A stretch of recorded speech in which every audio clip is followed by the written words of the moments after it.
The very first CS2 major is just almost here, and with that comes the RMRs.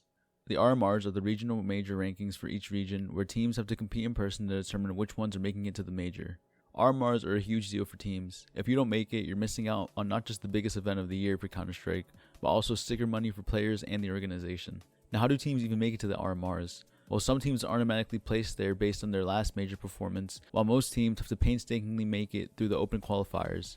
Since these qualifiers are open to the public, this means that anybody is allowed to join and participate, but that also means that cheaters are bound to end up in these matches. But how could that be? Aren't PGL using FACEIT? No. PGL opted not to use FACEIT for the qualifiers and instead the platform Challenger mode. This came with its own batch of issues as the anti-cheat was ineffective compared to FACEIT. Telling you, he's weird, man. He's like pre-searching against... Like, he's on the perfect position again. And even when it was working, it would kick players out of the match. I myself was live streaming some matches, and on the first qualifier match I attempted to watch, it happened at least 4 times and definitely played a role in the losing team losing in the way that they did. The auto director was barely functional, placing cameras in the most awful angles you could think of, and not even capturing any of the main moments like it's supposed to. Now, there weren't just one open qualifier for each region, as obviously there are bound to be upsets. It took teams such as Heroic multiple attempts to even make it to the close qualifiers, and teams like Big didn't even make it through at all despite the multiple attempts.